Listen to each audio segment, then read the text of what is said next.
Hello viewers, আসসালামু আলাইকুম। সবাই কেমন আছেন? আশা করি সকলে ভালো আছেন, সুস্থ আছেন।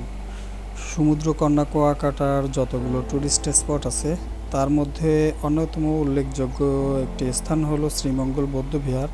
তার সাথে 500 বছরের পুরনো একটি নৌকা যা একা একা ভেসে আসে এই কুয়াকাটা সমুদ্র সৈকতে, ও এমন একটি কূপ যার নাম থেকেই এই পুরো অঞ্চলটির নাম রাখা হয় কুয়াকাটা। আজকে সে সম্পর্কে বিস্তারিত আপনাদের জানাবো। আশা করি না টেনে পুরো ভিডিওটি দেখবেন। হ্যালো ভিউয়ার্স, আসসালামু আলাইকুম। This is Ariful and this is my channel a men blog.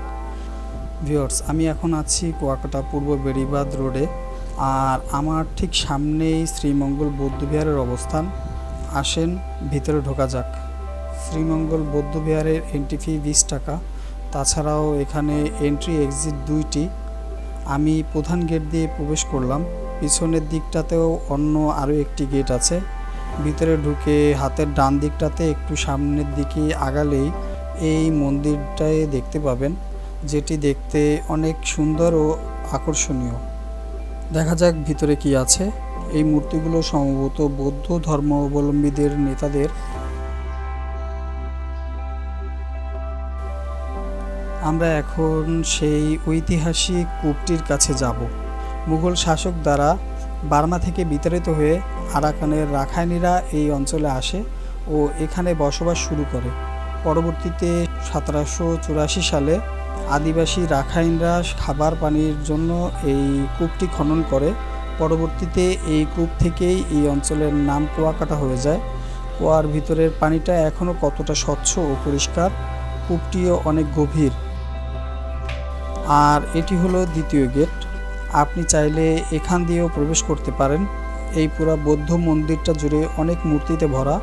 আর একটা বিষয় জানিয়ে রাখা দরকার, এখানে প্রবেশ করতে চাইলে আপনাকে অবশ্যই জুতা খুলে প্রবেশ করতে হবে। এখানে নাকি খালি পায়ে প্রবেশ করতে হয়, বাট আমার কাছে একটা বিষয় একটু খারাপ লেগেছে। জুতা খুলবো ভালো কথা, বাট জায়গাটা অনেক বেশি নোংরা, ধুলাবালিতে ভরা। যদি আরও একটু পরিষ্কার করা হতো তো ভালো হতো। যাই হোক, এখানে এখন আমি যেখানটাতে আছি সেটা সম্পর্কে তেমন কিছু বুঝতে পারতেছি না, কজ অন্য কোনো এক ভাষাতে কি যেন লেখা আছে এখানে। তবে এখানেও অনেক মূর্তি বানিয়ে রাখা। বটগাছের নিচে এত সুন্দর করে মূর্তিগুলো রাখা হয়েছে যে দেখতে ভালোই লাগতেছে।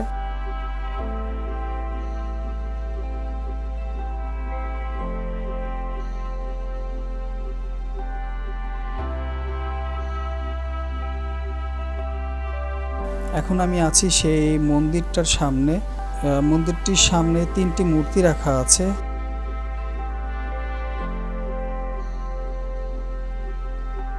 ডান পাশের ওই মূর্তিটার নাম চিউল আরহাত।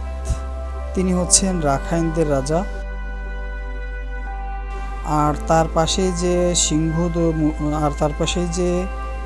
সিংহ মূর্তি দুইটা দেখতে পাচ্ছেন ভিউয়ার্স, সেটা হচ্ছে কেশা সিংহ রাজার মূর্তি। এখানে তো দেখতেছি মূর্তির পাশাপাশি অনেক চিত্রকর্ম আছে।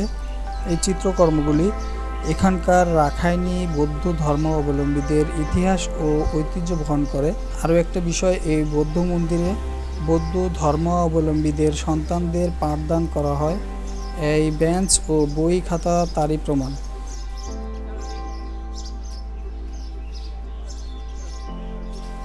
এই মন্দিরটি অনেক সুন্দর।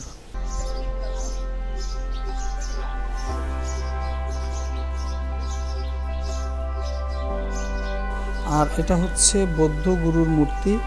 এখানেও সুন্দর করে চিত্রকর্মের মাধ্যমে সুন্দর একটি অর্থ ফুটিয়ে তোলার চেষ্টা করা হয়েছে।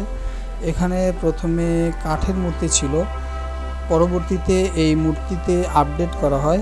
এই মূর্তিটির 150 বছরের পুরনো। এখানে অনেক পুরনো ঘণ্টা ও ঘণ্টা দণ্ড আছে, যা স্পর্শ করা সম্পূর্ণরূপে নিষেধ।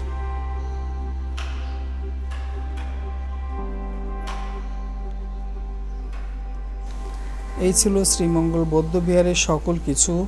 চলেন এবার আমরা 500 বছরের পুরনো একটি নৌকা দেখে আসি, যেটি এই মন্দিরের পাশেই অবস্থিত। এই বোটটি নাকি 500 বছরের পুরনো। বাট আমি এর কোনো ইতিহাস অনলাইনে বা কোথাও পেলাম না। যা শোনা তা সব কিছুই এখানকার স্থানীয়দের কাছ থেকে শোনা কথা। এই বোট নাকি কুয়াকাটা সমুদ্র সৈকতের তীরে একা একা ভেসে আসে এবং এতে কোনো প্রকার জনমানুষ ছিল না। পরবর্তীতে এখানকার স্থানীয়রা এই বোটটিকে এখানে সংরক্ষণ করে রাখেন জনমানুষের দেখার জন্য। তো ভিউয়ার্স, আমি চেষ্টা করেছি শ্রীমঙ্গল বৌদ্ধবিহার ও 500 বছরের পুরনো বোটসহ যে কূপটির কারণে এখানের নাম কুয়াকাটা রাখা হয় সে সম্পর্কে আপনাদের বিস্তারিত জানাতে। আশা করি ভিডিওটি আপনাদের ভালো লেগেছে। আর আমার ভিডিওর মধ্যে কোনো প্রকার ভুল ত্রুটি থাকলে ক্ষমা সুন্দর দৃষ্টিতে দেখবেন এবং আমার চ্যানেলটি সাবস্ক্রাইব করে দিয়ে আমার সাথেই থাকবেন। আজকের মতো এ পর্যন্তই। টাটা, বাই বাই, আল্লাহ হাফেজ, আসসালামু আলাইকুম রহমতুল্লাহি ওয়া বারাকাতুহু।